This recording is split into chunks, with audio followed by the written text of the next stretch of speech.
Bahá'u'lláh was the enlightened prophet and founder of the Baha'i faith. He and his teachings are believed to be prophesied in Buddhism, Christianity, Islam, Hinduism, and other religions. Bahá'u'lláh was born in 1817 in Tehran, Persia, in present-day Iran. The word Baha means glory or splendor. The Baha'i faith rests on three core principles: unity of God, unity of religion, and unity of humankind. Approximately 7 million people today in many countries adhere to the Baha'i faith. Their scriptures are translated into 800 languages, and there are houses of worship in every corner of the world. Baha'i principles envision an ideal society. These principles are gender equality, elimination of all forms of prejudice, whether religious, racial, class, or national, harmony of religion and science, universal opportunity of education for all, a universal auxiliary language which all humanity can use to cooperate quickly with one another, a judicious world government, and the elimination of extremes of wealth and poverty. The Baha'i followers see a noble society as a real goal to be pursued in everyday life.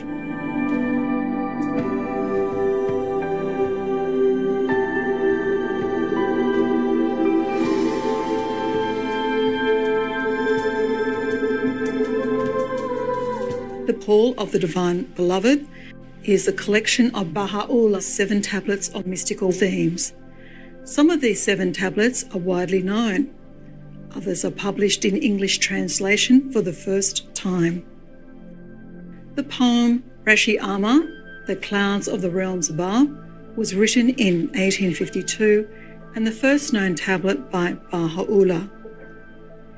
He wrote this poem after he received an inner heavenly vision which revealed his mission as a messenger of God.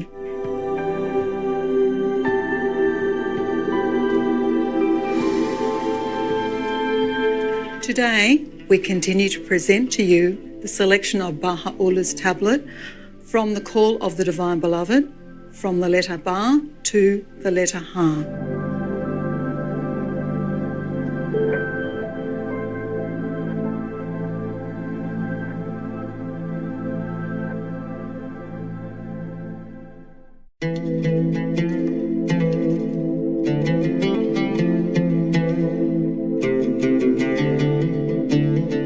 From the letter Ba to the letter Ha, continued.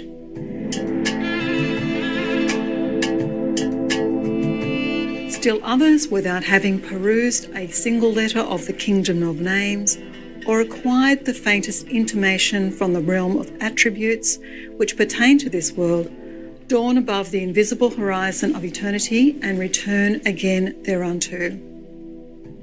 100,000 seas of glory surge in their luminous hearts, and yet to outward seeming their lips are parched. A myriad rivers of holiness stream within their breasts, and yet no trace thereof is to be seen.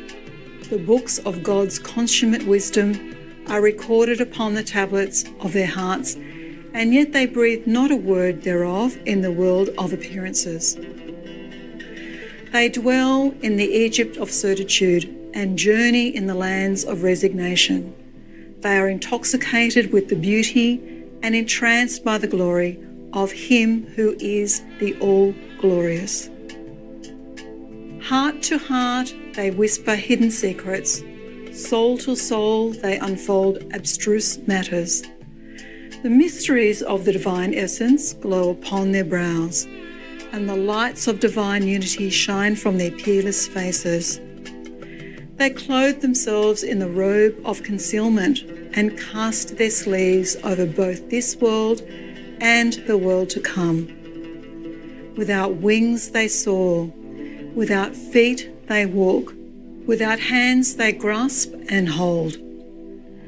They speak an unknown tongue and observe an unseen grammar, of which all the world's inhabitants know not a single letter, save those whom thy Lord has willed.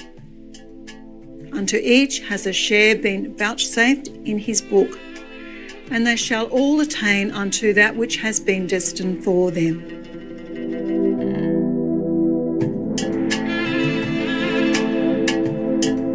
It is clear and evident that, in this dispensation wherein the banner of utterance has been raised aloft, and the candle of discernment has been lit, there is no Lord but the Exalted One, the Bab.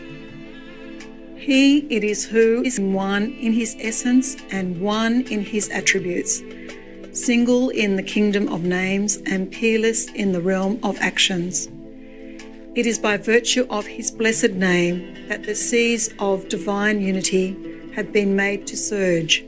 It is through the power of his resistless command that the immutable decrees of destiny have been enforced. It is through the potency of his sovereign might that the dictates of fate have been fixed. Who has the power to soar in that exalted atmosphere, or to cherish another beloved than him? We all abide beneath his shadow and seek our portion from the ocean of his grace. However far the gnat may fly, it can never traverse the length and breadth of heaven.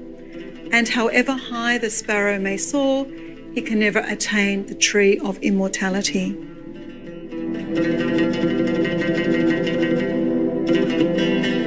But since all do not possess the same degree of spiritual understanding, certain statements will inevitably be made, and there shall arise, as a consequence, as many differing opinions as there are human minds, and as many divergent beliefs as there are created things. This is certain and settled, and can in no wise be averted. Now it is clear that some are virtuous, others are sinful, and still others are rebellious. One must call the people to love and faithfulness, to zeal and contentment, that the sinful may be admonished and the ranks of the virtuous may swell.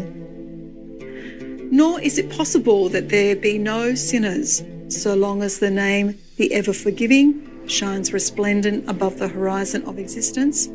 There will be sinners in the world of creation, for the latter cannot appear without the former, and the former cannot exist without the latter.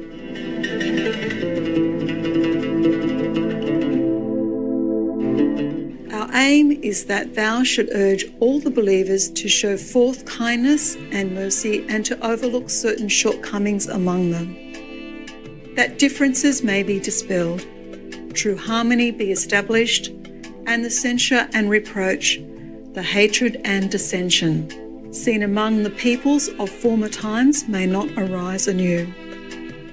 Perchance they may be educated and, in the latter resurrection, inflict not upon that cherished spirit and essence of existence, that exalted and subtle reality, the least of that which the point of the bayan was made to suffer.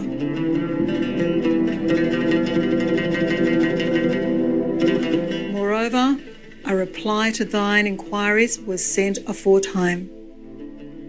It is evident that whatever question is asked will be answered through the ocean of eternal grace. But such questions also add to the burden of duties imposed upon the servants. That which has been recorded at God's behest in the Persian Bayan is indeed sufficient unto all, and none will be held to account for what it has not commanded. Consider how numerous were those in the early days of the revelation who obeyed, without the slightest deviation, every least one of its injunctions, and yet reaped no benefit therefrom. The beginning of religion is love for God and for his chosen ones, and its end is to manifest that love to his servants.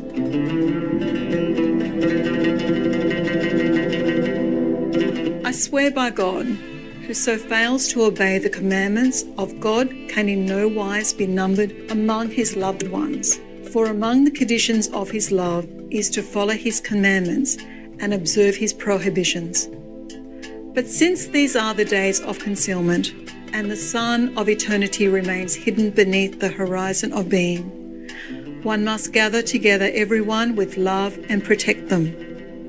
the time for the completion of the commandments and the perfection of deeds will assuredly come.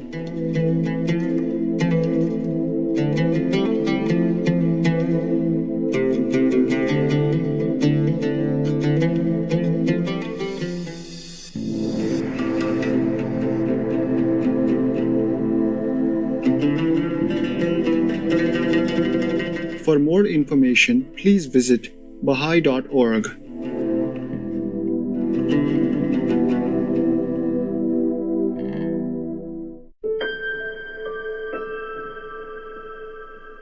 Spiritually oriented viewers, we appreciate your company today on Words of Wisdom.